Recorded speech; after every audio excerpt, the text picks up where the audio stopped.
नमस्कार, India news देख रहे हैं आप। मैं हूं आपके साथ पराग गुप्ता। महंगाई की मार एक बार फिर आम जनता के ऊपर पड़ी है। पेट्रोल डीजल के दामों में लगातार हो रही बढ़ोतरी के बीच गैस सिलेंडर के दामों में बढ़ोतरी से महिलाएं परेशान हो गई हैं। सोमवार से गैस सिलेंडर के दामों में 50 रुपए के इजाफे के साथ यूपी में गैस सिलेंडर 795.50 रुपए का हो गया है, तो वहीं लखनऊ में पेट्रोल के दाम 90 रुपए प्रति लीटर के करीब पहुंच गए हैं। थोक महंगाई के तेवर भी बरकरार हैं और इसका पता जनवरी के थोक मूल्य आधारित मुद्रास्फीति के आंकड़ों से साफ पता चलता है। खाद्य पदार्थों की कीमतों में नरमी के बाद भी थोक मूल्य आधारित मुद्रास्फीति जनवरी 2021 में बढ़कर 2.03% हो गई। इसकी मुख्य वजह विनिर्मित वस्तुओं के दाम में तेजी आना है। दिनों दिन बढ़ रही महंगाई को लेकर जनता में सरकार के खिलाफ आक्रोश पनपने लगा है। पेट्रोलियम पदार्थ और रसोई गैस की कीमत में वृद्धि से जनता त्रस्त हो चुकी है। लोगों का कहना है कि कोरोना काल में आम आदमी की कमर टूटी हुई है, काम धंधे ठप पड़े हैं। ऐसे में लगातार बढ़ रही महंगाई से जनता को परेशानी हो रही है। तो लगातार बढ़ती महंगाई से आम जनता की कमर टूटती जा रही है। आम लोग परेशान हैं। सीधा असर लोगों की जेब पर पड़ता हुआ नजर आ रहा है। पेट्रोल और डीजल की कीमत में लगातार उछाल हो रहा है। इसके साथ ही घरेलू गैस सिलेंडर के दाम में भी इजाफा देखने को मिल रहा है। तो ऐसे में अब लोगों में आक्रोश पनपता जा रहा है। सरकार के खिलाफ गुस्सा इस महंगाई को लेकर आम जनता में है। महिलाएं परेशान हो गई हैं। रसोई का बजट पूरी तरह से बिगड़ता हुआ नजर आ रहा है। महंगाई बढ़ती जा रही है। आम जनता को राहत नहीं मिल पा रही। कोरोना काल में लोगों के काम धंधे भी चौपट हो गए, रोजगार के साधन छिन गए और ऐसे में महंगाई की मार आम जनता पर पड़ने से जनता त्रस्त हो चुकी है।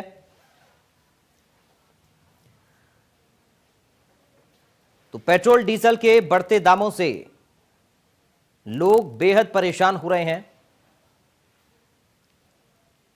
घरेलू गैस सिलेंडर का दाम भी लगातार बढ़ता जा रहा है। इसके साथ ही विपक्ष ने भी अब सरकार को इस मुद्दे पर घेरना शुरू कर दिया है। व्यापार मंदा पड़ा है, कमाई लोगों की कम हो गई है, रोजगार लोगों के छिने कोरोना काल में और ऐसे में अब महंगाई से लोग परेशान हो रहे हैं।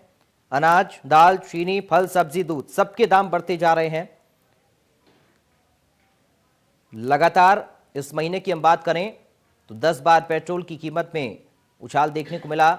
इससे पहले जनवरी महीने में भी लगातार पेट्रोल डीजल की कीमतें बढ़ी, यानी पेट्रोल और डीजल की कीमतें लगातार बढ़ती जा रही हैं। गैस सिलेंडर के दामों में भी इजाफा लगातार होता जा रहा है। पिछले 2 महीने में गैस सिलेंडर के दाम में भी बढ़ोतरी देखने को मिली है।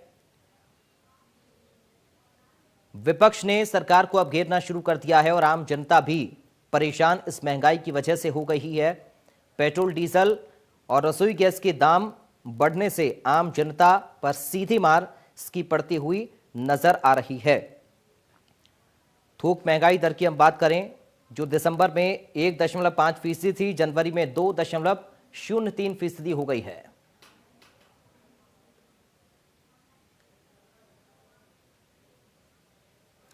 राजधानी लखनऊ में मंगलवार को पेट्रोल में 23 पैसे और 25 पैसे की बढ़ोतरी हुई, जिससे पेट्रोल के दाम 87.87 रुपए प्रति लीटर तक पहुंच गए।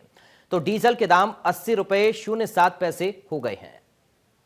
पेट्रोल डीजल की कीमतों पर आज 8वें दिन भी बढ़ोतरी जारी रही। आज अगर राजधानी लखनऊ की हम बात करें तो पेट्रोल में करीब 23 पैसे की बढ़ोतरी हुई है और डीजल में करीब 25 पैसे की बढ़ोतरी हुई है। इस बढ़ोतरी के बाद जहां डीजल 80.07 का राजधानी लखनऊ में बिक रहा है, तो वहीं हम पेट्रोल की बात करें तो पेट्रोल जो है वो 87.87 का बिक रहा है। जाहिर है कि हर दिन 20 पैसे से लेकर के 40 पैसे की बढ़ोतरी हर दिन देखी जा रही है।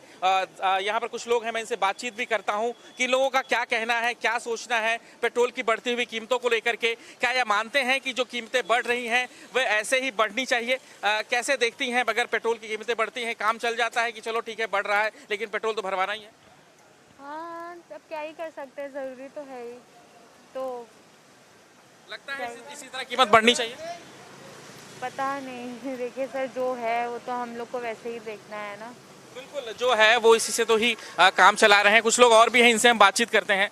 कितना फर्क पड़ता है अगर आप लोगों को पेट्रोल बढ़ जाता है तो कुछ असर होता है? आप लोग को लगता है कुछ इसमें अगर कम होता तो ज़्यादा अच्छा रहता? कम रहता तो अच्छा होता ही, लेकिन क्या कर सकते हैं, इसमें कुछ कर तो सकते नहीं। अब वो अपनी मर्जी से, अब जैसे 6 रुपये बढ़ा, कम करना होगा 1 रुपये कम कर देंगे एवरेज में। कितना फर्क पड़ता है आप लोगों को जब भी ऐसी बढ़ोतरियां होती हैं, या इस तरह की बढ़ोतरी जब होती है, कितना फर्क पड़ता है परिवार पर, बजट पर? बहुत दिक्कत होती है सर, जॉब वगैरह कुछ है नहीं, जो भी पैसे तो तेल के दाम बढ़ते जा रहे हैं, इसलिए बहुत ही दिक्कत होती है। क्या काम करते हैं आप? जी हम डेयरी में गाड़ी चलाते हैं। जी जी। पर डे आपको आना जाना होता जी पर डे आपका आने जाना है। है? पता चलता है कि हर दिन 20 पैसे 30 पैसे हर दिन बढ़ जाते हैं। ये तो धीरे धीरे काफ़ी ज़्यादा हो गया, 100 रुपये तक पहुँच गया पेट्रोल, इसलिए बहुत ही दिक्कतें हो रही हैं। कितना बजट पे असर आ जाता है? बजट में बहुत असर आ जाता है सर, फैमिली से भी थोड़ा बहुत दिक्कतें चल रही हैं आजकल, जॉब वगैरह कुछ है नहीं, फिर अब क्या करा जाए, रोज़ बढ़ते जा रहे हैं, 100 रुपये में हो गया रोज़। कुछ न कुछ परेशानियां रोज ही रहती हैं। बिल्कुल, कहीं ना कहीं इसका असर जरूर रहता है। कुछ और लोगों से मैं बातचीत करता हूं। असर पड़ता है परिवार पर जब पेट्रोल के रेट बढ़ते हैं तो? बिल्कुल बिल्कुल असर पड़ता है। हमारा जो रूटीन है उसमें गड़बड़ आ जाती है, क्योंकि अगर हम पेट्रोल की बात करते हैं तो पेट्रोल में अगर सोच रहे हैं आप, ये मेरे पास गाड़ी है और इसमें जो है 4 रुपये 5 रुपये बढ़ गए कि उसका क्या फ़र्क पड़ गया। बट परिवार में और भी होते हैं, भाई हैं, बहन हैं, पिताजी हैं, तो सब अपने ड्यूटी पे निकलते हैं, सबके पास गाड़ी है, तो वो जो 5 रुपये का असर है वो पर डे का 25 रुपये का असर हो जाता है जाके। सरकार का कहना है कि हमने तेल को खुले मार्केट पे दे दिया है, हमारे हाथ में नहीं है। क्या कहना चाहेंगे सरकार को आप? सरकार ने खुले मार्केट में दे दिया है, वो चीज़ भी ठीक है, क्योंकि अगर कुछ प्राइवेटाइजेशन होगा तो उसका हमें, अगर सरकार बोलती है ना कि जब हम प्राइवेटाइज कुछ भी कर रहे हैं तो उसका फ़र्क जो है आम आदमी को पड़ता है, उसको लाभ होता है। बट अगर वो लाभ नहीं हो रहा है तो सरकार को विचार करना चाहिए। अगर लाभ हो रहा है तो फिर ठीक है, ये सरकार के सामने खुद है, पारदर्शी है, या लाभ हो रहा है या नहीं। हमारे हाथ में नहीं है, हमने तो मार्केट में दे दिया। सरकार के हाथ में है, सरकार का नियंत्रण है, कहीं ना कहीं सरकार हस्तक्षेप करती है, क्योंकि जब सरकार दाम कम होते हैं तब भी सरकार कहती है दाम कम करवाए हैं, जब दाम ज़्यादा होते हैं तब ये होता है कि हाँ दाम ज़्यादा हो गए हैं, तब नियंत्रण में नहीं है। तो कहीं ना कहीं सरकार का रोल है, सरकार इसलिए जो है। बिल्कुल सही कहा आपने कि कहीं ना कहीं भले ही सरकार ने इसे ओपन मार्केट में दे दिया है, लेकिन जाहिर सी बात है कि लोगों का मानना है कि सरकार का नियंत्रण जरूर है, क्योंकि अगर ऐसी कुछ चीजें हैं जिस पर इस तरह से लगातार बढ़ोतरी हो रही है तो पेट्रोल या डीजल, ऐसी किसी भी बढ़ोतरी का असर जो है वो सभी चीजों पर पड़ता है। क्योंकि आपका जो भी, चाहे सब्जियां बाहर से आ रही हो, चाहे सामान बाहर से आ रहे हो, डीजल और पेट्रोल के दाम बढ़ने के बाद खुद ब खुद उनके रेट जो है वो इंक्रीज कर जाते हैं। यानी सिर्फ पेट्रोल और डीजल का दाम ही नहीं बढ़ता, बल्कि हमारी जो रोजमर्रा की जरूरतें के सामान है उसका भी जो दाम है बढ़ता है, और उसका असर हमारे जीवन पर पड़ता है। तो कम से कम सरकार को ये देखना चाहिए कि अगर खुले मार्केट में तेल नहीं संभल रहा है तो उस पर नियंत्रण करे और कम से कम इस बढ़ती हुई महंगाई पर रोक लगाए। हरिओम के साथ विजय मिश्रा, इंडिया न्यूज, लखनऊ। लगातार बढ़ रही महंगाई से लोगों का हाल बेहाल है। पेट्रोल, रसोई गैस के अलावा रोजाना इस्तेमाल होने वाली जरूरत की चीजों का महंगा होना आम जनता के जख्म में नमक छिड़कने से कम नहीं। हमारे संवाददाता ने बढ़ती महंगाई को लेकर लोगों से बातचीत की, क्या कुछ कहा लोगों ने, सुनिए। महंगाई की मार झेलता आम इंसान और काफ़ी ज़्यादा परेशान दिख रहा है। जहां एक तरफ महानगरों से लेकर छोटे शहरों तक लगातार जो डेली नीड्स की चीज़ें हैं उनके जो रेट्स बढ़ रहे हैं उससे लोगों को खासी दिक्कतों का सामना करना पड़ रहा है। एक तरफ जहां सब्जी के रेट बढ़े हैं, गैस सिलेंडर के रेट बढ़े हैं, पेट्रोल और डीजल के रेट बढ़े हैं, तो क्या है असर। आज हम पहुँचे इटावा के एक छोटे से कस्बे बकेवर कस्बे में। मैं ये दिखाऊँगा आपको कि बकेवर कस्बे का ये चौराहा है। यहाँ बहुत सारे लोग इकट्ठे हैं, कुछ व्यापारी हैं, कुछ आम इंसान हैं। आखिर जो लगातार इन जो डेली नीड्स की चीज़ों के जो रेट्स बढ़ रहे हैं, तो क्या इन लोगों का कहना है, मैं इन लोगों से आज जानता हूँ। कुछ दुकानदार हैं, कुछ सब्जी के दुकानदार हैं या और चीज़ों के हैं, मैं इनसे जानता हूँ। क्या नाम है आपका? अजब सिंह। जो लगातार ये रेट बढ़ रहे हैं, किस तरह से आप लोग देख रहे हो? अब देख ही रहे हैं बराबर, और क्या करें। अब ये सरकार में जैसे गैस वगैरह पे है, पेट्रोल वगैरह पे है, ये चल रही है, तो क्या करें। अच्छा, आपका नाम क्या है? अजय सिंह। किस तरह जो रेट बढ़ रहे हैं कैसे देख रहे हैं आप? रेट क्या, हर महीने पेट्रोल पे 2-4 रुपए बढ़ते ही रहते हैं, डीजल पे बढ़ते रहते हैं, सब्जियों पे बढ़ते रहते हैं, हर किसी पे, दाल पे, चीनी पे, हर किसी पे महंगाई तो मारी जा रही है। तो किस तरह से फिर आप लोग चला रहे हैं खर्चा अपना? वही चला रहे हैं, जहाँ अगर 10 जगह जाना होता वहाँ 5 जगह जा रहे हैं। अच्छा, 5 जगह जा रहे हैं। और लोग भी हैं, मैं इनसे जानता हूँ। क्या नाम है आपका? क्या जो लगातार रेट बढ़ रहा है, किस तरह से आप लोग देख रहे हैं उसको? बस वही है कि 2 टाइम का खाना 1 टाइम में खाना पड़ रहा है। अच्छा, 1 टाइम का खाना है। और भी लोग हमारे साथ यहाँ इस बाजार के हैं, मैं इनसे जानता हूँ। माता जी, सब्जी खरीद के आ रही हैं, लगातार जो रेट बढ़ रहे हैं, किस तरह से आप लोग देख रहे हो? क्या करें, मजबूरी में बढ़ रहे हैं तो उसको निभा रहे हैं।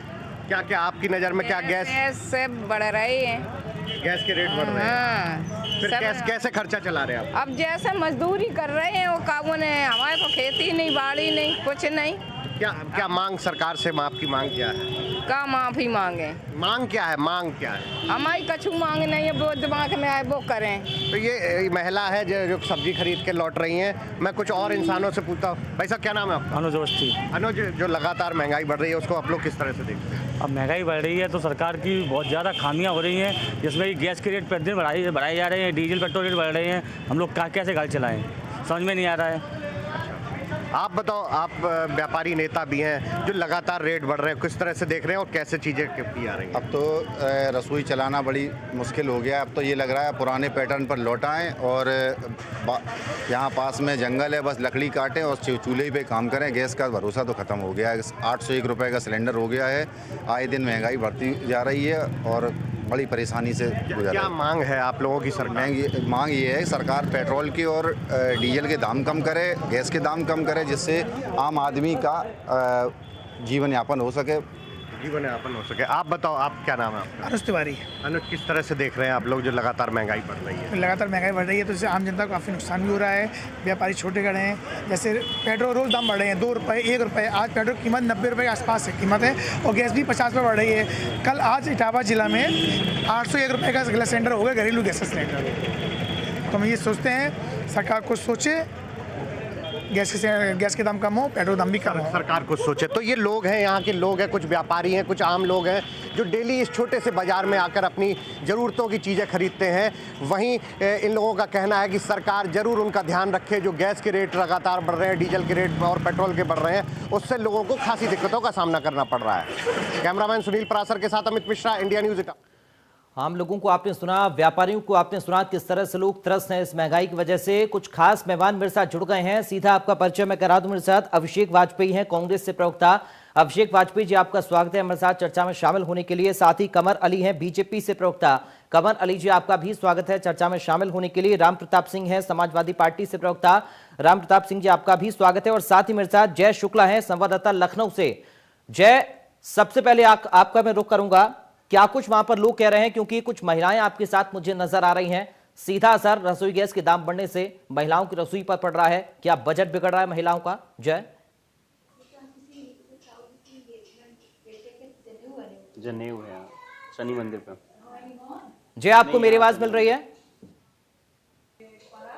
हाँ, चलिए, लगता है जय तक हमारी आवाज नहीं जा रही है। एक बार फिर से बाद में मैं रुख करूंगा, लेकिन सबसे पहले अब कमर अली जी, आपका मैं रुख कर रहा हूं। क्या महंगाई डायन एक बार फिर से लौट आई है? पेट्रोल, डीजल, रसोई गैस के दाम लगातार बढ़ रहे हैं सर। किस तरह से अब जनता परेशान है, ये आप देख रहे हैं। आपने सुना भी होगा हमारे रिपोर्टर्स के जरिए किस तरह लोग परेशान इस महंगाई से हो गए हैं। क्या इलाज है इसका और कैसे लोगों को इस महंगाई से राहत मिलेगी?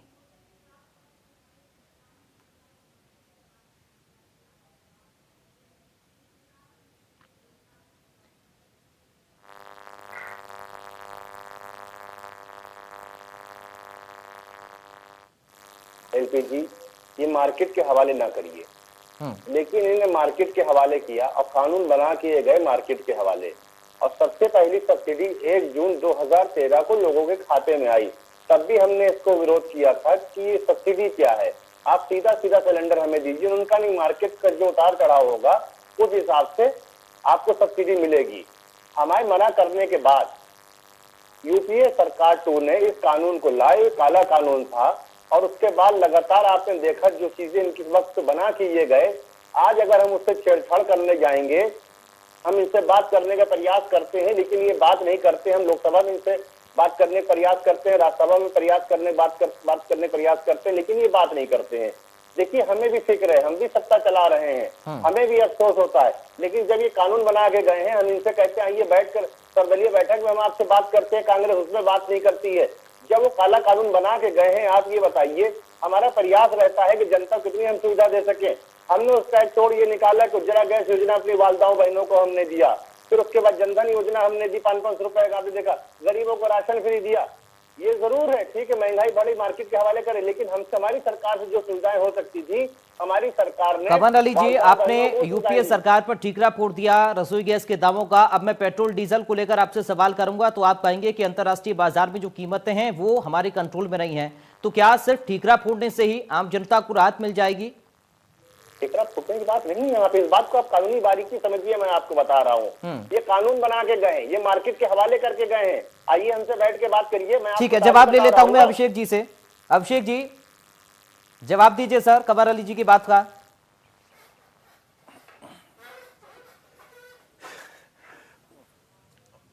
पराग जी, कैसा हास्यास्पद बयान दिया कमर अली जी ने, अब इसको क्या मैं कहूं। जिस समय अंतर्राष्ट्रीय बैरल की जब आप देखिए कि दाम कम थे, तब इन्होंने कितने रुपए में पेट्रोल दिया, ये किसी से छिपा नहीं है। जिस समय सस्ती चीज होती है तब भी हम महंगी खरीदते हैं, और जब थोड़ी सी दाम बढ़ते तब भी हम महंगाई खरीदते हैं। आखिर क्यों? आप देखिए आज इनकी केंद्रीय मंत्री नदारत हो गई जब महंगाई बढ़ने पे संसद तक में रैंप वॉक करके चलती थी और प्याज लटका करके चलती थी, सिलेंडर साथ में लेकर के चलती थी। आज इनकी केंद्रीय मंत्री नदारत हो गई हैं। ये वही सरकार है भारतीय जनता पार्टी जो अपने समय पे बोलती थी कि मैं 425 रुपए कुंटल के हिसाब से किसान भाइयों को गन्ने का मूल्य भुगतान करूंगी। आज कितने रुपए में दे रहे हैं? उनके 10 रुपए, दाम तक नहीं बढ़ाए इन लोगों ने। देखिए ये हमेशा से दोहरा चरित्र अपनाने वाले लोग हैं, इनकी कथनी और करनी दोनों में अंतर रहा है हमेशा। और इनके पास सिर्फ विपक्ष, मुझे लगता है अगर कांग्रेस पार्टी को अगर दिन भर में नाम न ले तो इनके खाना नहीं हजम होता है। आखिर जनता ने इनको मैंडेट दिया, ये महंगाई पे पार नहीं पा रहे हैं, रोजगार लोगों को दे नहीं पा रहे हैं, किसी भी मुद्दे पे वार्ता कर नहीं पा रहे हैं, चोरी पे मुंह ऐसे छिपा रहे जैसे कहीं मुंह काला करके आए हो। तो ये लोग वैसे लोग, अब इनकी बातों पे क्या जिक्र किया जाए? ठीक है, राम प्रताप सिंह जी आपके पास मैं आऊंगा, लेकिन सर उससे पहले बहुत जल्दी से जय हमारे साथ जुड़ गए हैं लखनऊ से। जय, कुछ महिलाएं आपके साथ हैं, एक बार जरा कमर अली जी को सुनाइए महिलाओं से बात करके क्या कह रही है महिलाएं।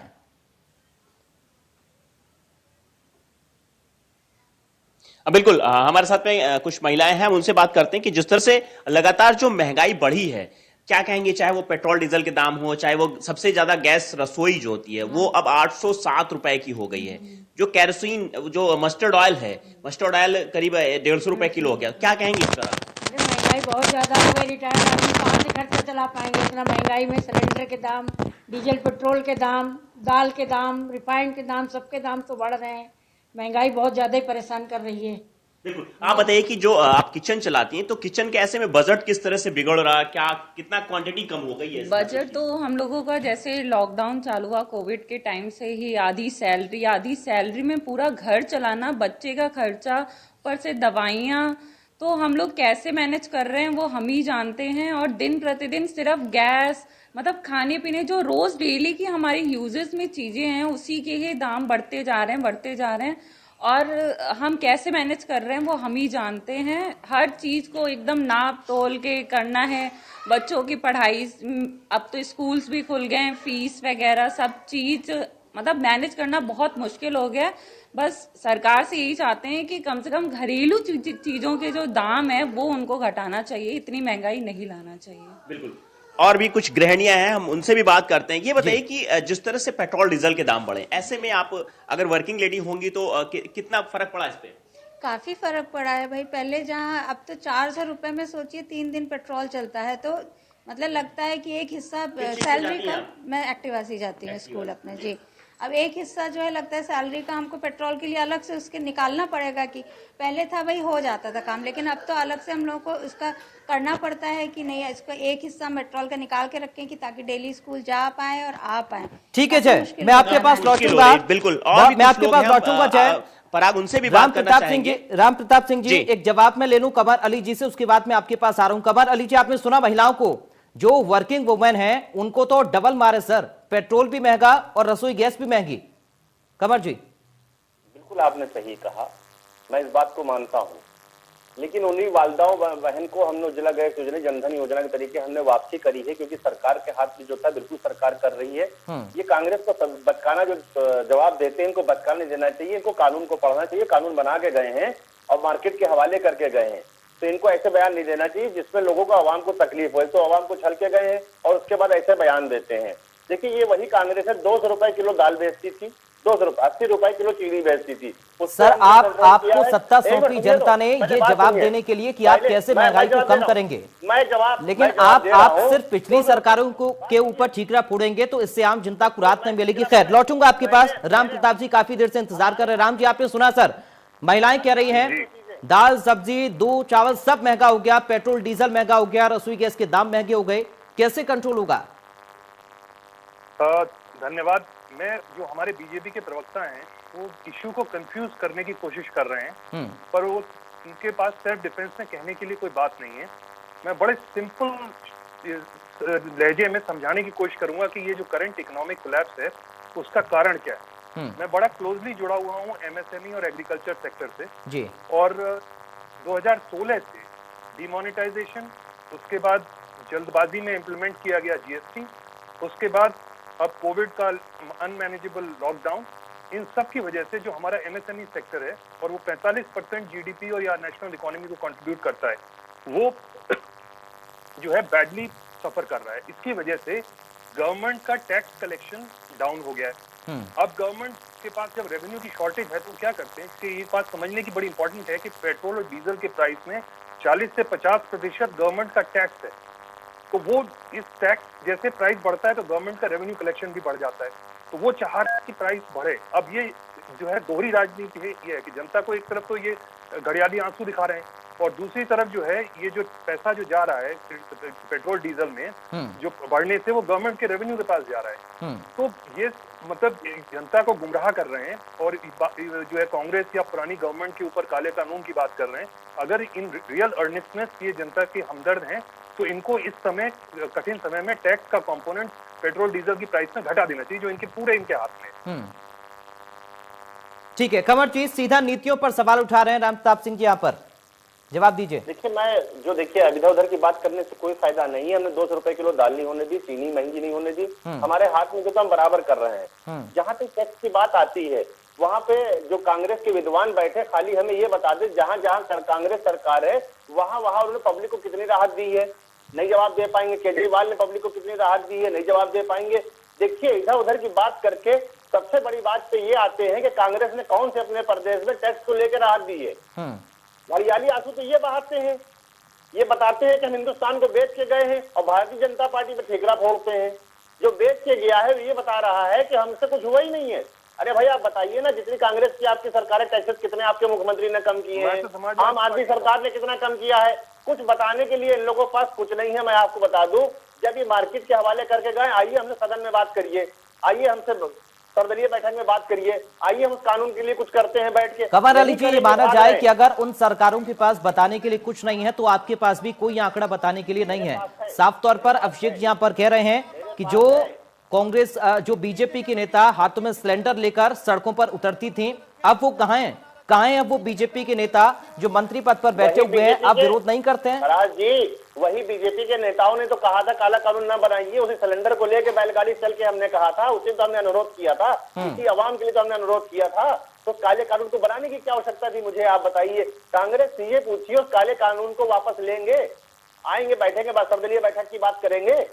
किसी नेता से पूछिए, राहुल गांधी से पूछिए, प्रियंका गांधी से पूछिए, सोनिया गांधी से पूछिए, मनमोहन सिंह जी से पूछिए, उस कानून को वापस लेने की बात करेंगे, आएंगे लोकसभा में बैठ के बात। ठीक है, अभिषेक जी जवाब देना चाह रहे हैं। अभिषेक जी बोलिए। सस्ता था तब आपने पेट्रोल को सस्ता क्यों नहीं दिया? जब डीजल सस्ता था तब आपने क्यों नहीं दिया? क्योंकि आपकी मंशा ही खराब थी, आपकी नीयत ही खराब है। अरे भाई, कानून किसने बनाया है, किसने किया है, ये सब बताइए। पूंजीपतियों की दलाली कर सकते हैं, इसके अलावा कुछ नहीं कर सकते हैं। क्योंकि जैसा पूंजीपति कहेंगे वही काम आप करेंगे, इसके अलावा कुछ आप नहीं कर सकते। दलाली आपने करी, सिर्फ जनता को भ्रमित करने के लिए आप काम मत कीजिए। कमर्शियल कौन आप सिर्फ दलाली का काम कर सकते हैं, अंबानी और अडानी के लिए काम कर सकते हैं। जिम्मेदारी चैनल पे निभाइए। और आप बताइए पहले कानून को आप बना के गए हैं, आप बताइए किलो चीनी दे रहे थे, आप क्यों नहीं बनाते? 425 रुपए के हिसाब से गन्ना का भुगतान कर रहे थे। कहाँ चले गए सारे वादे आपके? मार्केट के हवाले अपने मैनिफेस्टो में कर रखा था, क्यों नहीं बताते हैं? जिस समय सबसे कम जनता पार्टी धरना प्रदर्शन करती थी, तब हमने ठीक है, जब कहता था, जब कहा जाता था ठीक है कि 0 पे लेकर के जाइए आप हमारे ऐसे हुआ। ठीक है अभिषेक जी, कंवर जी, अभिषेक जी, कंवर जी, ठीक है, एक एक करके अपनी बात रखिए। और मैं आप दोनों को अब रोकना चाहूंगा सर, एक बार जय के पास हम लोग करते हैं, कुछ और महिलाएं जय के साथ वहां पर मौजूद हैं, एक बार जानते हैं जय क्या कुछ वहां पर महिलाएं कह रही हैं, आप बात करिए।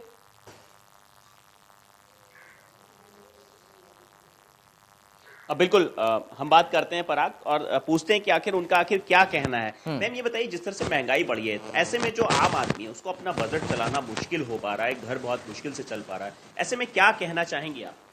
मैं यही कहना चाहूँगी कि जैसे एक बाइक होती है उसमें 2 पहिया होता है ना, तो हम लोगों का भी वही समझिए कि एक हाथ में हमें घर का पूरा संभालना, और ये संभलेगा कैसे? जब तक हमारे पास पैसे नहीं होंगे, जब तक हमारा बजट ठीक ठाक नहीं होगा, तो हमारी जीवन की पहिया कैसे चलेगी? हर चीज़ जो खाने की चीज़ें, प्याज है, भिंडी है, मतलब सब्जियों से लेकर तेल तक, तेल से लेकर पेट्रोल तक, सब चीज़ महंगा है। तो हम इसको मैनेज कैसे करें? हमारा जो लाइफ का पहिया है, जो हमारा बजट का पहिया, वो हम कैसे चलाएं? कैसे चलाएं? कुछ हमारे साथ में बुजुर्ग महिलाएं भी। मैम ये बताइए कि आपकी उम्र हम देख रहे हैं काफी है, तो ऐसे में आपने जो महंगाई के दौर देखे हैं, क्या ऐसी महंगाई आपके दौर में कभी रही है? नहीं, कभी नहीं थी, कभी नहीं। अब इस समय जैसे 100 रुपए किलो भिंडी आ रही है, प्याज 50 रुपए किलो हो गया है, परवर करेला, कोई चीज़ तो नहीं खाने का बचा है कि क्या चीज़। फल वो भी महंगे, फल भी महंगे हो गए, कोई फल सस्ता नहीं है, तो क्या खाएं? हमारे लोगों के उम्र में कुछ नहीं था, अब ये देख रहे हैं तो महंगाई। ऐसे में आप क्या चाहती हैं, क्या कहना चाहती हैं इस बारे में? बस ये गवर्नमेंट से यही रिक्वेस्ट है कि रेट्स को थोड़ा सा कंट्रोल किया जाए। एकदम जो बेलगाम महंगाई बढ़ रही है, इतना नहीं बढ़नी चाहिए, थोड़ा कंट्रोल हो रेट्स पे, ताकि जो है हम लोग सर्विस क्लास जो है थोड़ा सा अपना हाथ थोड़ा सा तो कहीं से फ्री हो। इतनी बंदिश मतलब लगता है घुटन सी होती है इतनी ज्यादा महंगाई को देख के। बिल्कुल बिल्कुल। और भी महिलाएं हैं, ये बताइए कि जिस तरह से महंगाई है, ऐसे में आप क्या कहना चाहती हैं महंगाई के बारे में? किस तरह से राहत देना चाहिए, क्या कहेंगे आप? महंगाई बहुत बढ़ती जा रही है। कोई नहीं। बिल्कुल पराग, आपने देखा ये वो गृहिणियां थी जो अपना घर चलाती हैं किसी तरह से पूरा, तो मैं उनके ही किचन में था और वहां से ये महिलाओं ने किस तरह से गुजारिश की है कि जिस तरह से महंगाई बढ़ रही लगातार, ऐसे में कहीं ना कहीं अब सरकार को इसमें राहत दिलाने का काम करना चाहिए। हर चीज में महंगाई है, चाहे वो पेट्रोल हो, चाहे वो जो मस्टर्ड ऑयल है या रिफाइंड ऑयल है, या जो सब्जियां हैं, चाहे वो दालें हो, हर चीज में महंगाई है। तो ऐसे में कहीं ना कहीं जो गृहिणियां हैं अब इससे राहत जरूर चाह रही हैं। जी ठीक है, कमर अली जी, आपने सुना सर लॉकडाउन की वजह से किस तरह से लोगों के रोजगार पर बुरा असर पड़ा था, काम धंधे लोगों की चौपट हो गए, रोजगार में कमी आई, लोगों की इनकम कम हो गई। और ऐसे में जब कोरोना काल के बाद हम उभरकर सामने आए हैं, तो लोग ये उम्मीद कर रहे थे कि सरकार ऐसा कुछ करेगी ताकि महंगाई पर कंट्रोल होगा और जो लोगों की आमदनी कम हुई है उसकी वजह से कोई असर उनके कामकाज पर ना पड़े, रसोई पर ना पड़े, उनके घर गृहस्थी पर ना पड़े। लेकिन अब तो और ज्यादा सर उल्टा होता जा रहा है। देखिए पराग जी, हमने आपको बताया कि उज्ज्वला गैस अंतर्गत हमने 4 महीने तक अपनी वालदाओं बहनों को फ्री गैस दी है और उसके बाद उज्ज्वला योजना के तहत 500 रुपए अपने वालदाओं बहनों के अकाउंट में हमने डाले, उनकी अपनी जरूरत होती है। और हमने 4 महीने गरीबों को निःशुल्क राशन दिया है, उनका भरपेट भोजन का इंतजाम किया हमने कोरोना काल का जो भी वक्त रहा उसमें हमने अपने भाइयों की, अपनी बहनों की, अपने बुजुर्गों की खिदमत करी है और उनको हमने योजनाओं का लाभ दिया और आज भी हम दे रहे हैं योजनाओं का लाभ। देखिए हमारी प्रयास रहेगा कि जो ये काला कानून बना के गए हैं उस पर माननीय प्रधानमंत्री जी हो, माननीय मुख्यमंत्री जी हो, एक बार जो राहत दे सकते हैं उसके बारे में विचार होगा, कैबिनेट होने दीजिए, एक बार फिर इस पे विचार होगा। जहाँ तक कि हम लोग जो आवाम खिदमत की बात होती है उसमें हम करते हैं, लेकिन इस बात को समझना चाहिए, कांग्रेस को आगे आना चाहिए। जो काला कानून बना जो मार्केट के हवाले रेट ये करके गए हैं, क्या इनको ऐसा पराग करना चाहिए था? एक बार इनसे आप सवाल तो कर लीजिए, कम से कम इधर उधर की बात ना करें। ये हिंदुस्तान की जो बेच के गए हैं, चाहे गैस हो, चाहे पेट्रोल हो, चाहे एलपीजी, जो भी बेच के गए हैं, इनसे पूछे क्या बेच के इनको जाने। भारतीय जनता पार्टी तोहमत लगा रहे हैं, लेकिन 1 जून 2013 को सबसे पहला जो झुनझुना जो दिया था कांग्रेस ने, सब्सिडी का दिया था। क्या जरूरत थी आपको डालने की सब्सिडी? अरे आप क्या समझाना चाहते थे, आप क्या करना चाहते थे? आप खुलेआम कहिए ना, हम हिंदुस्तान के अवाम को ठग के गए हैं, इस हिंदुस्तान को बेच के गए हैं। बताइए ना, जो वालदाएं बहनें थी हमारी, उनकी जानकारी भी तो उनको मिलना चाहिए कि कांग्रेस इस हिंदुस्तान को बेच डाला। ठीक है, आप उनके ऊपर बेचने का आरोप लगा रहे हैं और मौजूदा दौर में वो आपके ऊपर बेचने का आरोप लगा रहे हैं। सवाल ये है कि कानूनों को लेकर कलर बहुत जल्दी आप लोग बता देते हैं, चाहे आप हो चाहे कांग्रेस पार्टी हो। राम प्रताप सिंह जी, आप कुछ कहना चाह रहे थे और उसमें एक सवाल मेरा ये भी है सर, उत्तर प्रदेश में एक बड़े विपक्ष के तौर पर आप लोगों की भी एक जिम्मेदारी होनी चाहिए, क्या कर रहे हैं आप लोग? मैं दो चीजें कहना चाहूंगा बड़ा ब्रीफली एक्सपोज करने के लिए बीजेपी की डबल स्टैंडर्ड्स को जी। ये बार बार बीजेपी के प्रवक्ता काला कानून कह रहे हैं। बीजेपी तो कॉन्स्टिट्यूशनल अमेंडमेंट की एक्सपर्ट है। पिछले 6 साल में इन्होंने इतने सारे कॉन्स्टिट्यूशनल अमेंडमेंट किए, तो अगर ये इनसे अर्नेस्टनेस होती और इनका इंटेंशन होता तो इस कानून को भी अमेंड कर सकते थे। इनके पास फुल मेजोरिटी है पार्लियामेंट में, इनको किसी की जरूरत नहीं है। नंबर 1। नंबर 2, अब ये जो नए काले कानून लेके आ रहे हैं किसानों के लिए, चाहे बैंक, अब 4, आज मैं पढ़ रहा था कि 4 बैंक प्राइवेटाइज होने जा रही हैं, तो ये सब काले कानून कौन लेके आ रहा है? इसकी जवाबदारी क्या कांग्रेस की है या किसी और ऑपोजिशन पार्टी की है? तो ये इनके डबल स्टैंडर्ड को एक्सपोज करना पड़ेगा। ठीक है, अभिषेक जी आप सुन रहे थे महिलाओं को सर। हाँ भाई, महिलाएं बेहद परेशान हैं और खास तौर पर जो वर्किंग वुमेन है उनकी और ज्यादा आफत इस महंगाई की वजह से आ रही है। मैं कांग्रेस पार्टी की प्रेस कॉन्फ्रेंस को देख रहा था, आपकी ओर से कहा जा रहा है कि लगातार हमारी सरकार में जो रसोई गैस के दाम कम थे। जी अभिषेक जी सुन रहे हैं मुझे?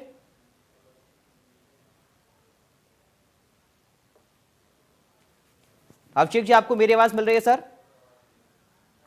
हेलो अभिषेक जी आप सुन पा रहे हैं मुझे? खत्म ही है। चलिए, लगता है आवाज नहीं जा रही है, एक बार फिर से लौटूंगा। कमर अली जी, देखिए सर, व्यापार लोगों का मंदा पड़ गया, इनकम के सोर्स खत्म हो गए, किस तरह से परेशानी लोगों को हुई। अब सवाल यह है कि कांग्रेस पार्टी कह रही है कि यूपीए की जब गवर्नमेंट थी तब 400 रुपए का सिलेंडर था और हम पेट्रोल डीजल की बात करें तब 100 रुपए प्रति बैरल, $100 प्रति बैरल के हिसाब से था कच्चे तेल की कीमत। लेकिन उस समय भी इतनी कीमतें नहीं थी जो अब 100 तक यह आंकड़ा छू रहा है। सर, कई बड़े शहरों में 100 तक पेट्रोल डीजल की पेट्रोल की जो कीमत है वो पहुंच गई है, कहीं 99 के पार है, कहीं 91 के पार, कहीं 95 के पार। राजधानी दिल्ली का क्या हाल है ये आप देखिए। पराग जी देखिए, हम लोग हमेशा कहते थे जो आप कानून बना रहे हैं 100 के पार पहुंच जाएगा तेल। हमेशा हमने इनसे बात कही, हमने इसलिए धरना प्रदर्शन किया, इन्होंने बात को नहीं माना। हम लोग ये कहते हैं कि सरदार जी के 100 रुपए करी के मानेंगे क्या? ये अक्सर बात होती थी पराग जी, चाहे आप बात करें चाहे हम शहरी बात करें, ये बात होती थी जब कानून ये बना रहे थे। सबकी ये बात की उछाल चढ़ाव जैसा रहा इनका, जो भी इन मामला किए हमने उस समय भी अनुरोध किया था। कह रहे हैं मैच्योरिटी में हम, ठीक है बिल्कुल आइए, बिल्कुल बात करिए। हम तो कई बार बुला चुके हैं बात करने की सर्वदलीय बैठक में। इनके नेता आते कहाँ है? ना प्रियंका गांधी आएंगी, ना राहुल आएंगे, ना सोनिया जी आएंगे, ना कांग्रेस का कोई बड़ा नेता आएगा। आप बताइए, आप कई बार बुलाते हैं, क्या ये बात करिए आके हिंदुस्तान के अवाम के लिए बात करते हैं? ये जो आपने कानून बनाया उस पर विचार विमर्श करते नहीं आते साहब। ये सिर्फ दिखाते हैं कि भारतीय जनता पार्टी के लोगों ने जो है गैस सिलेंडर उठा के साथ चल रहे थे, प्रधानमंत्री जी पेट्रोल के बारे में कह रहे थे, बैलगाड़ी से चल रहे थे। अरे आप, हम चल रहे थे, इसी में चल रहे थे, हमें मालूम था ये होने वाला है, जब भी हम ये सब कर रहे थे। आप आइए, बात क्यों नहीं कर रहे हैं हमसे? आप बात करिए, हम आपको बुला रहे हैं बार बार। देखिए पराग जी, लोग बात करने को तैयार नहीं है। हमने अपनी वालदाओं बहनों के लिए जब 200 रुपए हम दाल खाते थे तो ये कहते थे चिकन खा लिए 60 रुपए 70 रुपए किलो बिकता है, तो ये वेजिटेरियन को भी नॉन वेज खिलाने की कोशिश करते थे। कैसी कांग्रेस वाले बात करते हैं भाई? हमने 200 रुपए में, आपके सामने की बात है पराग जी, आपने चलाए 200 रुपए में दाल बिका करती थी। क्या आपके जमाने में, हमारे वक्त में 200 रुपए दाल है क्या? नहीं है। 70 रुपए 80 रुपए में क्या चीनी है? नहीं, 80 रुपए में चीनी है। हमने जो चीजें हमारे बस में है, जो सरकार के कंट्रोल में है, वो सरकार बराबर काम कर रही है और बराबर हमारा प्रयास रहता है कि जिस तरह से भी जो और अदर चीजें हैं, प्याज कहीं कहीं 50 रुपए पहुंच गए, लेकिन हम 20 रुपए में भी उसको लिया है। 10 रुपए पे आज की तारीख में 8 रुपए आलू बिक रहा है, जो 40-50 रुपए में बिक गया था। हमने कहा तो उस पर हम कंट्रोल कर लेंगे, उस पर हमने कर लिया। ठीक है, अभी प्याज की नहीं खेप आ रही, वही 20 रुपए में फिर से प्याज आ जाएगी, 18 रुपए में आ जाएगी। देखिए, कुछ चीजें होती हैं जहां पे काबू करने की बात है, आवाम को हम राहत देते हैं, आवाम के लिए हम काम कर रहे हैं। ये एक उपलब्धि अपनी बता दें, 65 साल की हमने ये उपलब्धि है, ये तो बेच के गए। हम बार बार आपके चैनल के माध्यम से कह रहे हैं, उस बात को मुझे बार बार दिक्कत तो यही है ना कि सब अपनी उपलब्धि बताते हैं, खामी और कमियां कोई नहीं गिनाता, जैसे आप भी अपने यहाँ पर बैठकर कर रहे हैं। अगर कमी है पराग जी, कमी है तो बताइए, हम भारतीय जनता पार्टी कार्यकर्ता हैं, बताइए ना कमी है। जब प्याज 20 रुपए किलो थी तब थी, लेकिन अब 50 है, तो उसका भी तो कोई इलाज होगा ना? कैसे महंगाई कम होगी और कैसे सर प्याज इलाज है जी? एक हफ्ते प्याज एक ऐसी वस्तु है जो हर सब्जी में पड़ती है सर। पराग जी, एक हफ्ते में 20 रुपए फिर आ जाएगी प्याज। मैं आपके चैनल के माध्यम से कहना चाहता हूँ, जो 50 रुपए में आलू था, 8 रुपए 9 रुपए में आलू आज की तारीख में हम ले आए हैं। ये हालात है, देखिए हमने काबू में किया इसको भी। 40 रुपए के ऊपर शक्कर नहीं हो पाई जो 80 रुपए में बिकती थी। अब उसका हमें नहीं कहेंगे सराहना, हम याद नहीं करेंगे, बताइए मुझे आप हमारी सरकार की। हम तो लगातार कार्रवाई कर रहे हैं, आपने जगह नियम कानून में हम ला रहे हैं। हम तो ये कहते हैं कि जो योजना, जो पैसा हमें बच रहा है, हमारी सरकार को बच रहा है, चाहे वालदाओं बहनों के लिए, चाहे अब इज्जत घर हो, चाहे उज्ज्वला गैस योजना हो, चाहे जनधन हो, हम तो उस आवाम को जो पैसा बच रहा है अपनी वालदाओं बहनों को वापस कर रहे हैं हम। क्या कांग्रेस ने कभी वालदाओं बहनों को कोई पैसा वापस किया, कोई स्कीम के अंतर्गत दिया? नहीं दिया है। हम तो कहते जो 4 पैसे हमारे टैक्स से बच रहे हैं, हम योजनाओं का लाभ दे रहे हैं आपको। ठीक है, पेट्रोल पर आप क्या कहेंगे? सिर्फ फरवरी में 10 बार पेट्रोल की कीमत बढ़ गई और पिछले 1 साल की अगर मैं बात कर दूं तो 18 रुपया पेट्रोल का दाम बढ़ चुका है प्रति लीटर के हिसाब से। पराग जी, वही बात घूम फिर के फिर आ जा रही है। हमने कहा था, हम चिल्ला रहे थे, इसी तरीके मार्केट को छोड़ के गए हैं, ये हवाले करके गए, यही हालात रहे। आइए हमसे बात करिए, फिर हम कह रहे हैं आइए बात करिए, उस काले कानून को आइए समाप्त करने की कोशिश करते हैं। आइए तो बात तो करिए, आप क्यों नहीं बात कर रहे हैं? पराग जी, इस बात को समझिए। आप भाग रहे हैं, सिर्फ हुल्लड़ हंगामा कर रहे हैं। इनका भाई बहन के जब पिकनिक का मूड होता है तब भाई बहन पिकनिक के लिए खाली निकल आते हैं, कानून की बात नहीं करते, आवाम की बात नहीं करते, आवाम की बात करें। आप इससे कांग्रेस किसी नेता से ये पूछ लिए, इस काले कानून को बनाने की आपको जरूरत क्या थी? मार्केट के हवाले एलपीजी, आपको पेट्रोल और गैस की सब सारी जो सुविधाएं हैं इस समय जो दे के गए हैं, कमर्शियल करके गए हैं, ये क्यों करके गए हैं? इनके पास कोई जवाब आपको नहीं मिलेगा। क्या ये वो जो उद्योगपतियों के हाथ जिनके नाम लेते हैं बार बार, कौन उनके हाथ बेच के गया है? ये भारतीय जनता पार्टी से इल्जाम देना जानते हैं, ये नहीं बताते हैं उन अमीरों को ये और अमीर बना के गए हैं। इसके बारे में क्या जवाब देंगे ये? ठीक है अभिषेक जी, पार्टी के ठीक है अभिषेक जी। जी पराग जी, अभिषेक जी, कई सारे सवाल आपके ऊपर ही उल्टा दाग रहे हैं वो। हेलो, नहीं पराग जी, क्योंकि मैं मेरा फोन कट चुका था तो मैं इनकी बातों को सुन ना पाया। अगर आप प्रश्न दोहरा देंगे तो मुझे समझ बताने में आसानी रहेगी। अभिषेक जी वो कह रहे हैं कि देखिए सब अपनी अपनी उपलब्धियां गिनाते हैं, कमियां कोई नहीं गिनाता। जैसे आपने अपनी उपलब्धि गिनाई थी वैसे ही वो अपनी उपलब्धि गिना रही हैं और कमियां सिर्फ आपकी निकाल रहे हैं कि यूपीए सरकार में ऐसा हुआ तो उसके बाद हमें ऐसी स्थिति का सामना करना पड़ रहा। लगातार आपके कानून को काला कानून कह रहे हैं, तो जो जितनी भी बातें हैं वो सारी आपके ऊपर है, आपकी सरकार के ऊपर है।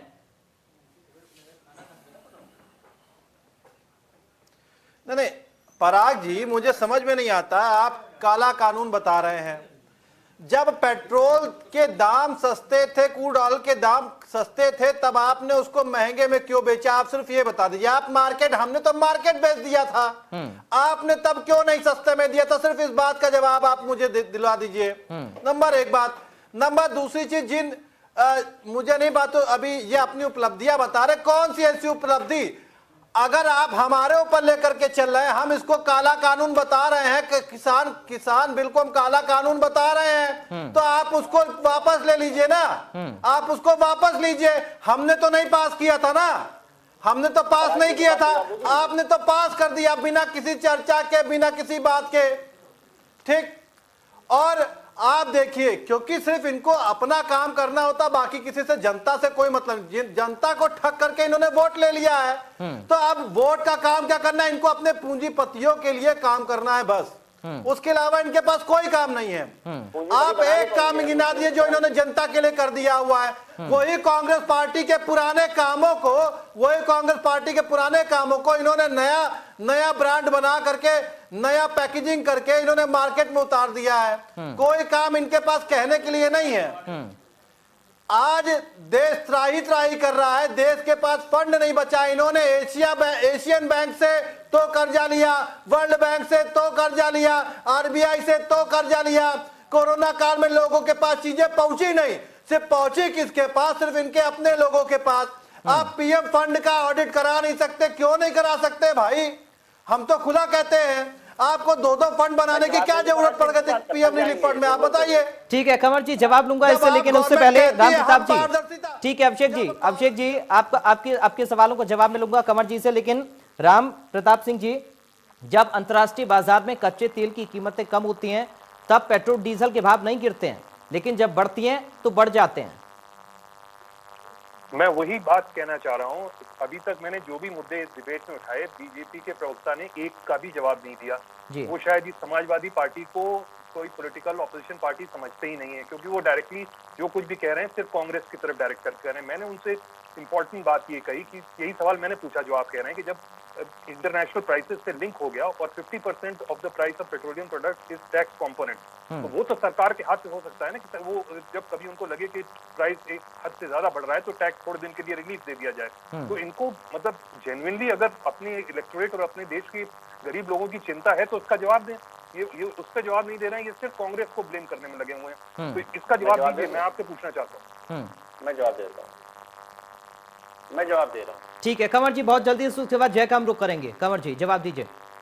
देखिए, जो टैक्सेस आते हैं हमारे पास उससे हम सैलरी भी देते हैं, उससे योजनाओं का लाभ देते हैं। कांग्रेस फिर वही बात आ जाएगी, मैं उस बात को कहूंगा, क्या जनधन योजना के बारे में कांग्रेस सोच सकती थी? जनधन के बारे में कभी नहीं सोचा। ठीक है, उज्ज्वला गैस योजना के बारे में कभी नहीं सोचा कि कभी सोचा हो। हमने इज्जत घर के जो दिया, इज्जत घर के बारे में कभी नहीं सोचा। तमाम ऐसी स्कीमें हैं जो टैक्सेस से, बिल्कुल सही बात है, टैक्सेस मिलता तभी योजनाएं होती, लेकिन उस योजनाओं का लाभ जो टैक्सेस हमारे पास आ रहे हैं उसी से देश चलता, उसी से योजनाएं चलती हैं। इस बात पे पराग जी काबिलात ना जो बातचीत है वो ये है कि जो टैक्सेस होते हैं उसी से सैलरी निकलती है, उसी से योजनाएं होती हैं, उसी से लोगों को, आखिरी खरीद व्यक्ति को लाभ मिलता है। अगर हमारे पास टैक्सेस आ रहे हैं तो उस योजनाओं से हम उनको लाभ भी दे रहे हैं। कभी ऐसा हुआ है कि टैक्सेस जो मिलता हो उसको खा लिया था, बंदर बाट कर लिया था अपनी पार्टियों के अंदर? तो उस टैक्सेस से अगर योजनाओं को हम लाभ दे रहे हैं तो क्या ये हमारी बड़ी उपलब्धि नहीं है? मैंने टैक्सेस का आपको मैंने जवाब दे दिया। और दूसरी बात पे आ जाते हैं कि राज्य सरकारें, इनसे ये पूछना चाहिए, जहां जहां राज्य सरकारें कांग्रेस की हैं उन्होंने क्या पब्लिक को, आवाम को क्या राहत दी है? जब कांग्रेस बना के गई है, कांग्रेस ने 65 साल तक राज किया है, तो कांग्रेस से ही हम सवाल पूछेंगे। इस बात को आप समझिए, कांग्रेस सत्ता में थी, कांग्रेस से समाजवादी कहां से आ गई? समाजवादी तो परिवार की पार्टी है भाई, इस पार्टी की बात क्या करना, इसका जिक्र क्या करना? वो तो फाइटर लड़ लेते हैं, मुख्यमंत्री खड़े होकर स्टेज पर लड़ लेते हैं, वालिद को कुर्सी से हटा देते हैं, चाचा को बर्खास्त कर देते हैं। उनकी बात करने से आपको क्या फायदा है?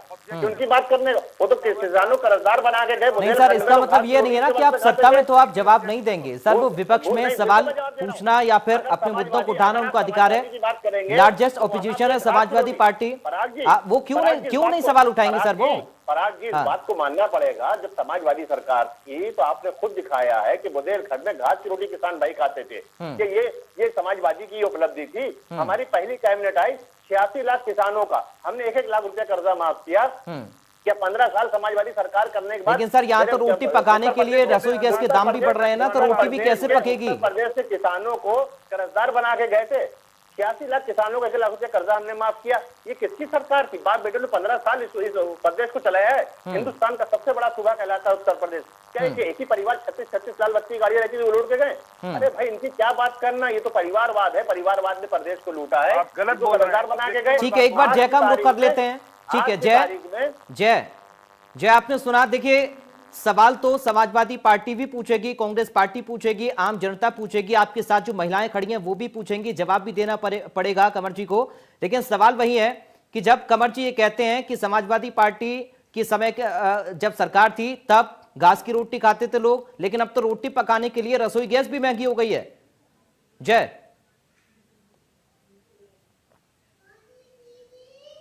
बिल्कुल आपको बता दें कि जिस तरह से अगर हम महंगाई की बात करें तो महंगाई इस वक्त की अगर बात करें तो काफ़ी चरम पर है। अगर हम पेट्रोल के दामों की बात करें तो लगभग 90 पहुंच रहे हैं, अगर हम उत्तर प्रदेश राजधानी लखनऊ की बात करें। और वहीं डीजल की दाम की बात करें तो वो भी लगभग 80 रुपए के आसपास पहुंच रहे हैं। ऐसे में हर व्यक्ति, चाहे वो किसान हो, चाहे वो गृहिणियां हो, चाहे वो आम आदमी हो, हर व्यक्ति इससे परेशान जरूर दिखाई दे रहा है। वहीं इस वक्त आपको हमने सुनाया भी, जो गृहिणियां थी तमाम, उसमें वर्किंग लेडी भी थी, उनको भी तमाम समस्या हो रही है, किचन चलाना मुश्किल हो पा रहा है। जो चाहे वो कैरोसिन, चाहे वो जो मस्टर्ड ऑयल है, मस्टर्ड ऑयल के दाम भी काफी बढ़ चुके हैं, रिफाइंड के दाम काफी बढ़ चुके हैं, दाल के दाम काफी बढ़ चुके हैं। तो ऐसे में कहीं ना कहीं हर व्यक्ति, हर तबके का व्यक्ति इसमें राहत की उम्मीद जरूर लगाए बैठा है। अब हर आदमी की निगाहें सरकार पर टिकी हुई हैं कि आखिर इस महंगाई से उनको कब तक राहत मिल पाती है और किस तरह से राहत मिलेगी, बड़ा सवाल है। क्योंकि देखा गया है कि बीते वर्ष जो कोरोना काल में निकल गया, तमाम लोग बेरोजगार हो गए, रोजी रोटी छिन गई लोगों की। अब कहीं ना कहीं धीरे धीरे जो लोग अपनी पटरी पर आने लगे थे, उनकी जिंदगी पटरी पर आने लगी थी। ऐसे में इस महंगाई का जो एक तरह से जो तड़का लगा है या जो महंगाई की मार पड़ी है लोगों पर, वो लोग नहीं झेल पा रहे हैं। तो ऐसे में लोग यही उम्मीद लगाए बैठे हुए हैं कि आखिर उनको इस महंगाई से किस तरह से और कब तक राहत मिल पाएगी। जी ठीक है कमर अली जी, देखिए बड़ा सवाल है महिलाओं का भी, क्योंकि जब रसोई का बजट बिगड़ता है तो घर का बजट बिगड़ना लाजमी है। और जाहिर तौर पर जब थाली में जायका लगाने के लिए प्याज टमाटर के दाम भी महंगे हो जाएं तो फिर कैसे थाली का स्वाद आएगा। और सबसे बड़ी बात यह है कि रोटी पकाने के लिए भी गैस सिलेंडर खरीदना सर जरूरी है। और जब पेट्रोल डीजल महंगा होगा तो कैसे लोग अपने ऑफिस जाएंगे, कैसे अपना व्यापार कर पाएंगे। पहले से ही किस तरीके से मार कोरोना काल के समय पड़ी, ये सबके सामने है, जग जाहिर है। कमर अली जी देखिए पराग जी, कोरोना काल में हमने जितनी मदद हुई हमने करी और हम कर रहे हैं। लगभग 85 करोड़ लोगों को आज की तारीख में सरकारी राशन मिलता है। 85 करोड़ लोगों को, ये अपने आप में बहुत बड़ी बात है। हिंदुस्तान के लोगों को 85 करोड़, अब उस अंदाजा आप लगा लीजिए, उस आवाम का अंदाजा लगाइए, 85 करोड़ लोगों को बराबर हम राहत दे रहे हैं। 80 करोड़ लगभग जो है उज्ज्वला गैस योजना बटी है, आप जानते हैं।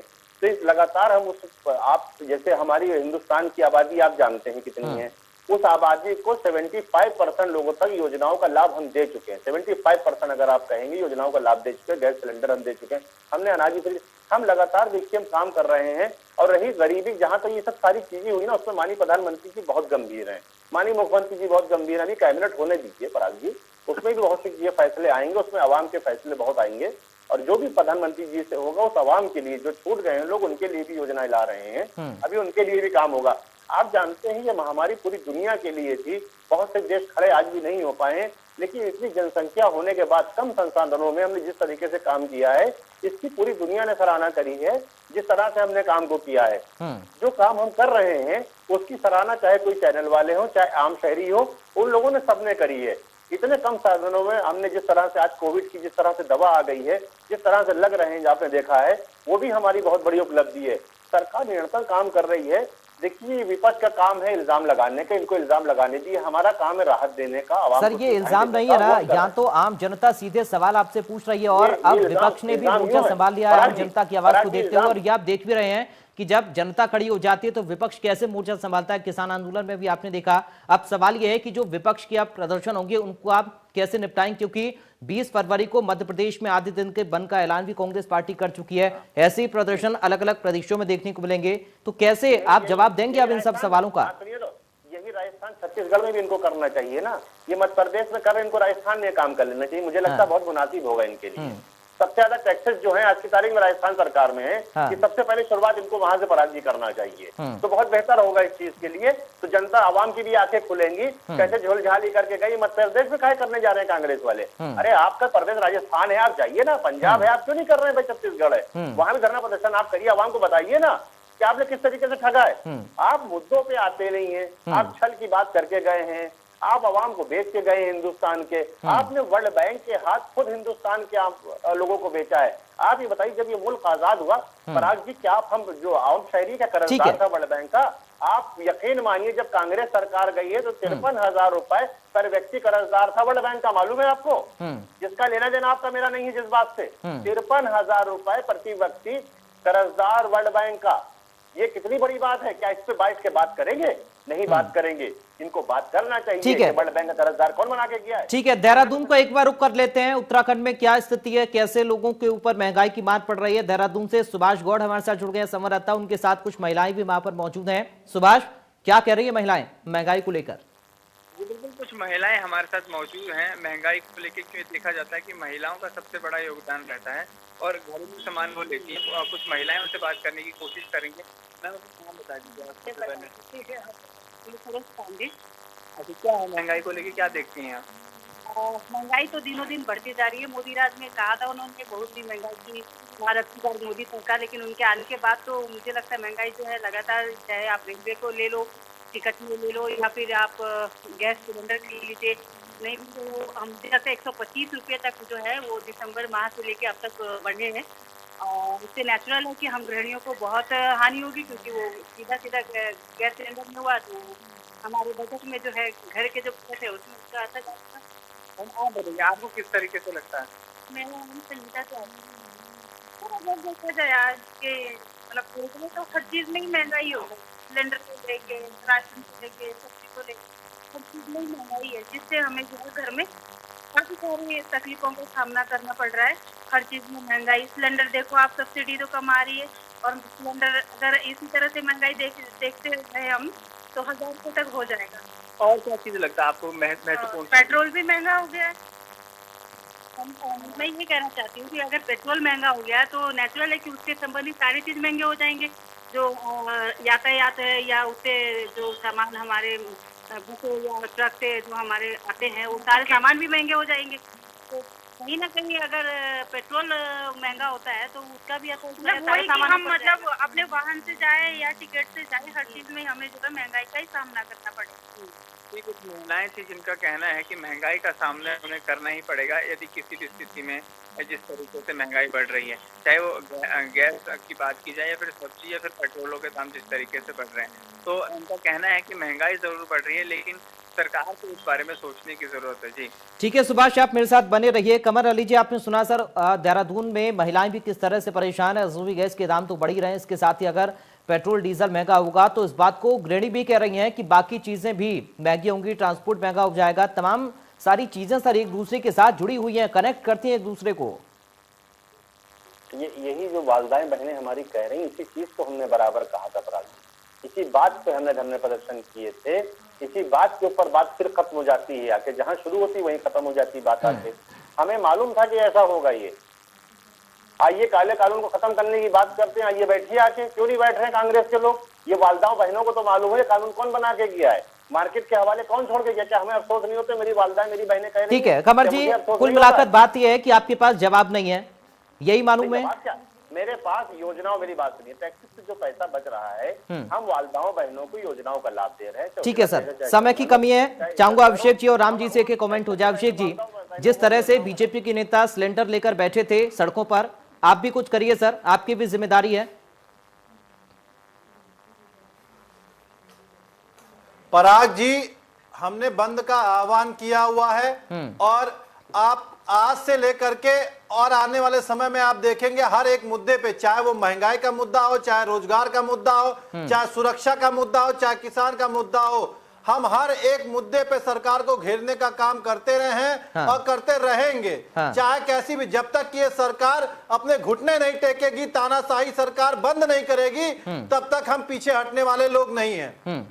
बहुत शुक्रिया अभिषेक जी हमारे साथ चर्चा में शामिल होने के लिए, साथ ही कमर अली जी आपका बहुत शुक्रिया चर्चा में शामिल होने के लिए, राम प्रताप जी आपका बहुत शुक्रिया चर्चा में शामिल होने के लिए, और साथ ही हमारे संवाददाता जय शुक्ला और सुभाष गौर जुड़े। जय और सुभाष, आपका भी बहुत शुक्रिया चर्चा में शामिल होने के लिए। आपने सुना, महिलाओं को सुना, नेताओं को सुन लिया, और किस तरह से महंगाई की मार पड़ रही है आम जनता पर, या फिर गृहिणियां किस तरीके से परेशान है। ये एक बड़ा सवाल है कि कैसे इस महंगाई पर लगाम लगेगी, क्योंकि सवाल सीधा सरकार से है, जाहिर तौर पर जवाब भी उन्हीं को देना है, लेकिन आरोप प्रत्यारोप एक दूसरे के ऊपर हो रहे हैं, ये एक बड़ी बात है।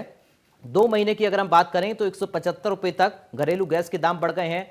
अगर पेट्रोल डीजल की अब बात करें तो लगातार हर दिन इजाफा कुछ ना कुछ पैसे का जरूर होता जा रहा है। उम्मीद हम करते हैं कि जल्द से जल्द इस महंगाई से आम जनता को राहत मिले, क्योंकि कोरोना काल में वैसे ही लोगों की कमर टूट चुकी है। फिलहाल के लिए मुझे दीजिए इजाजत, आप देखते रहिए इंडिया।